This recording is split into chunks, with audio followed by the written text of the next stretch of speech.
Gitu ya. Saat digerakkan, kita gerakan seorang. Iyalah.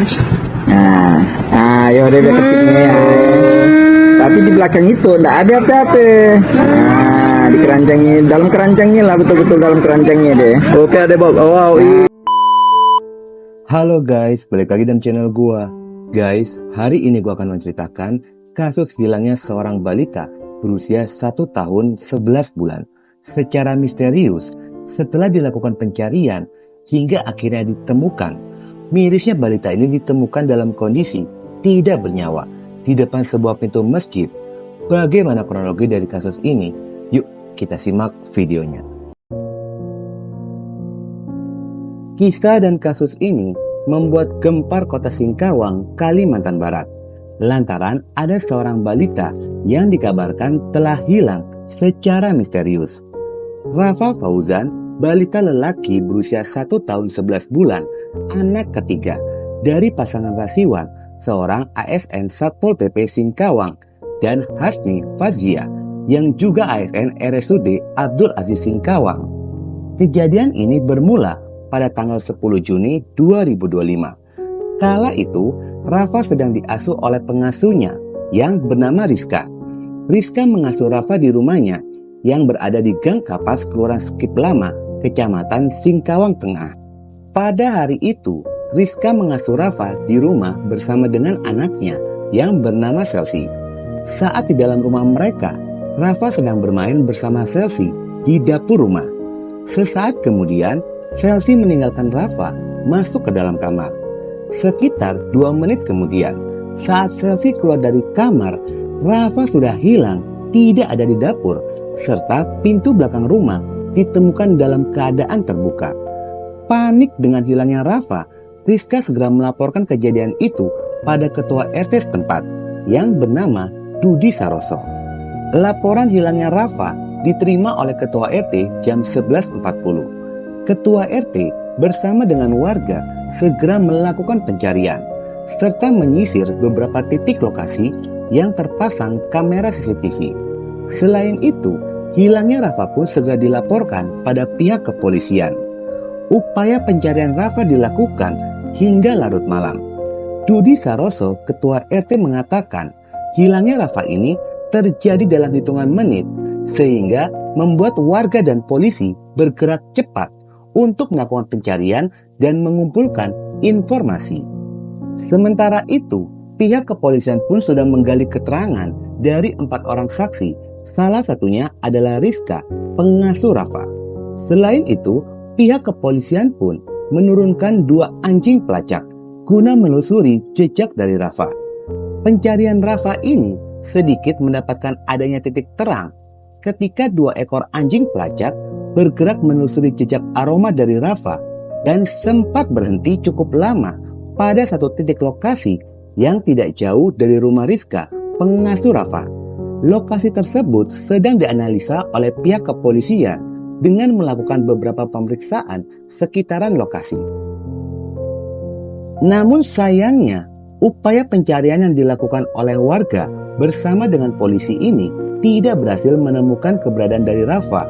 Upaya mencari keberadaan Rafa pun turut melibatkan seorang paranormal, yang dimana menurut paranormal itu Rafa akan dikembalikan pada jam 10 pagi. Hal itu berdasarkan dari penerawangan yang dilakukan oleh paranormal tersebut. Bahkan ada seorang pria yang kesurupan mengaku kuntilanak yang membawa Rafa untuk dipinjam. Ingatkan kami tidak lagi yang lagi cari orang kebetulan Sudah kalian baik-baik. pada mengatakannya tolong sila tolong saya tahu kau baik, saya tahu kau tidak suka, bukan tak sukanya kemarin ramai, tidak suka Kita terlalu ramai. aku bikin kau jadi heboh. Nah, tunjukkanlah cepat-cepat. Sampai ini nak nengoknya. Balikkan. Agak ke belakang. Ya, belakang. Belakang dia Bu ya. Gak berani kali nak nekat deh. Tidak berani. Gak berani deh Bu ya. Udah berani deh. Belakang. kepanasan ya. Balik kena. Allah haula quwata illa billah. Allahu Akbar. Di mana letak dia? Aku sayang. Tolonglah dikembalikan ke anak Allah. Aku pinjam, nanti dikembalikan.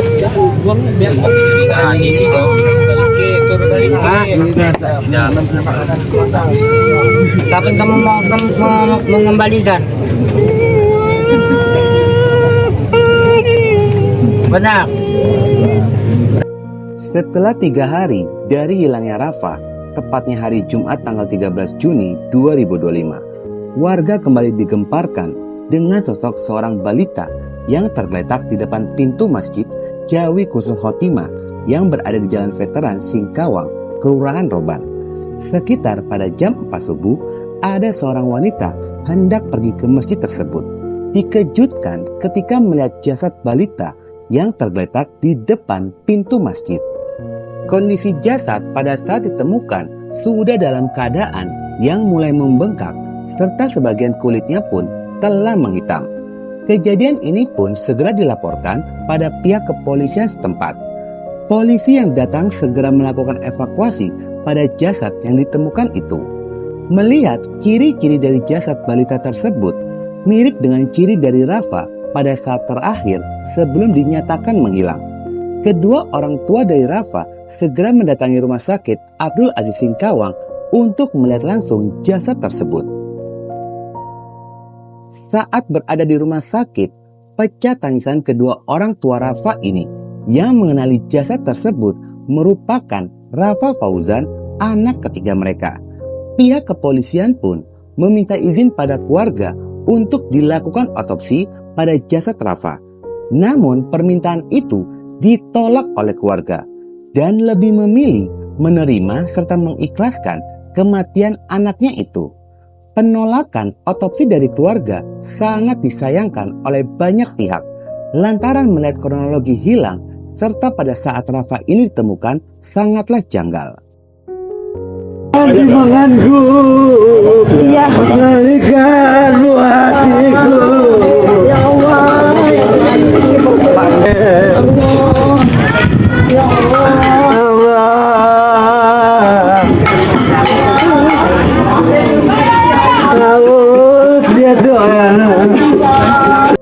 Posisi titik awal saat Rafa dinyatakan hilang dan pada saat ditemukan lokasinya terbilang cukup jauh. Jarak di antara kedua tempat ini sekitar 3,5 kilo dengan perjalanan 7 hingga 9 menit menggunakan kendaraan. Dan orang dewasa menempuh jarak tersebut dengan berjalan kaki diperkirakan memakan waktu sekitar 30 hingga 40 menit. Meskipun keluarga menolak dilakukan otopsi, pihak kepolisian tetap berkomitmen melanjutkan kasusnya dengan melakukan serangkaian penyelidikan mencari tahu siapa pelaku penculikan. Ketika tubuh Rafa ini ditemukan, polisi menemukan beberapa sidik jari. Sidik jari itulah yang menjadi langkah maju polisi guna mengungkap siapakah pelaku penculikan ini. Dari upaya penyelidikan, akhirnya polisi mendapatkan sosok pria yang dicurigai sebagai pelaku penculikan Rafa. Sehari berselang pada tanggal 14 Juni 2025, polisi mengkonfirmasi telah berhasil menangkap seorang pria di kawasan Pasar Hongkong Singkawang.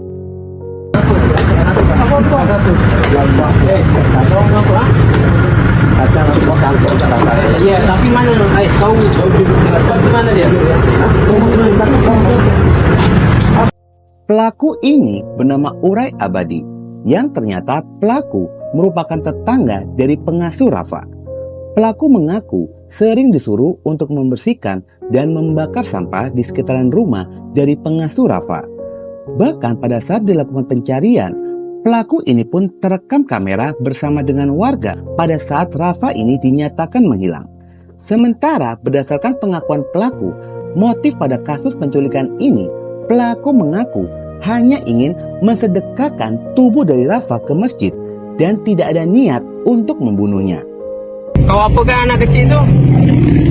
Ayo hidup dulu dulu pakai tangan ya. Lalu Diletakkan yang pas bawaan tempat itu lah yang Yasti itu mulutnya kau bekam. Ya pakai tangan, enggak pakai alat-alat lain, pakai tangan aja itu. Nggak bernapas lah dia. Tapi bukan saya nak bunuh itu bawanya gitu. Lalu niat kau mau apa? Saya apa-apa tuh sedekah 5 juta itu. Kok manusia kau sedekahkan ke masjid? Tapi masih hidup kan, mungkin saya enggak sampai dibunuh enggak. Lalu kepalanya kenapa itu bisa luka? Mungkin saya bawanya lah kali. Kau bawanya? Itu udah kelihatan itu dari atas itu, dari satelit itu udah kelihatan. Kau bawanya itu, kau masukkan dalam sepeda, kau taruh di dalam keranjang itu. Pakai apa itu? Keranjang itu udah rusak. Nggak kena apa ini? Jadi kepalanya kau pukul pakai apa? Enggak, kepala enggak dipukul memang betul demi Allah. Lo mungkin kena yang keranjang sepeda di belakang tuh ya. Jadi mulutnya aja kau bekam. Itu. Nanti itu yang betul. Bukan maksud saya nak bunuh enggak. Niat kau apa kalau kayak gitu, kalau nggak bunuh? Bawa hidup betul lah. Nah ini kenapa kau udah sampai mati? Yo mungkin terlalu lama kali saya maafkan lah. Nah, aku tanya kau ngelakukan itu sendiri atau ada orang lain? Enggak, saya sendiri. Pas spontan depan rumah. Mama asuhnya kan biasa buka basah, bekas sampah. Di hadapan penyidik polisi, pelaku mengakui melakukan perbuatan itu seorang diri. Dirinya melakukan penculikan secara spontan saja, lalu membawa tubuh Rafa dengan cara dibekap menggunakan tangannya, lalu memasukkannya ke dalam karung dan disembunyikan di area kuburan yang berbentuk kotak, lalu ditinggalkan di area pemakaman tersebut. Setelah beberapa hari, pelaku ini kembali datang, yang dimana pelaku mengaku jika Rafa masih hidup. Lalu pelaku ini membawa tubuh Rafa menuju ke masjid untuk disedekahkan menggunakan sepeda yang terdapat keranjang di depannya, dan kepalanya terluka bukan karena dipukul atau dilukai olehnya, tetapi melainkan karena besi dari sepeda yang rusak itu. Gimana Mas depan? Di sini. Posisinya gimana? Bisa, enggak. Bukan duduk. Posisinya gimana? Masih hidup biasa, kepalanya gini biasa. Kepalanya sini potong. Lalu pakaian dia masih Bang, lalu nggak kau alas nih? Karungnya mana? Itu tadi itu. Itu yang kayak sana. Oh sana. Tidak dimasukkan ke dalam. Yaudah kita sekarang cari karung. Ini kan pantatnya di sini nih. Kepalanya kalau tutup apa? Betul lah kepalanya. Abis itu kau tutup pakai apa? Kan karung itu kan ada belakang ini. Kau lipat dia kan? Karungnya di mana sekarang? Di masjid sana kan. Masjid Sinun. Masjid yang baru tuh. Masih kau bisa simpan nih? Masih ingat kos-kosannya? Kita di sini nih. Ayo selesaikan dulu. Masih ada. Hari apa kau habis kau taruh sini? Kapan lagi kau datang ke sini? Ngambilnya? Yang ngambil itu pas malam lah, Bang. Malamnya kapan? Malam kita buat. Yang orang sibuk cari. Gimana ingat tanggal? Enggak, setelah kau ambil itu masih hari yang sama malam itu. Enggak. Berapa hari? Harus langsung bawa ke sana. Kau ngambil di sini masih dia? Iya, lepas malam. Dia masih hidup, Bang. Iya enggak apa, kalau kau bilang masih hidup terserah kau. Kau mau sedekahkan ke masjid kan? Kau taruh pantatnya situ, habis itu kau tutupnya pakai karung kan? Karungnya di mana sekarang? Langsung di sana. Di sana. Meskipun ada narasi yang mengatakan jika pelaku ini dalam gangguan jiwa, namun Ketua RT Dudi Suroso memastikan jika pelaku dalam keadaan normal. Bahkan sempat ada informasi pelaku ini merasa sakit hati kepada Rizka, pengasuh Rafa. Namun penyebab dari sakit hati itu atau permasalahan di balik kasus ini belum ada pernyataan resmi dari pihak kepolisian. Dan kasus ini pun masih berjalan di ranah polisi dan masih dalam tahap penyelidikan. Bakal ada fakta serta bukti baru pada kasus tersebut. Guys, mari kita doakan Rafa, balita tidak berdosa, surga telah menantimu. Semoga keluarga yang ditinggalkan diberikan ketabahan dalam menghadapi ujian ini. Apapun masalahnya, jika amarah atau dendam kepada seseorang dilampiaskan kepada anak tidak berdosa, itu tidak bisa dibenarkan dan pelaku layak mendapatkan hukuman yang berat atas perbuatannya itu. Oke guys, sekian dulu video gua hari ini dan jangan lupa ikuti terus video gua. Oke?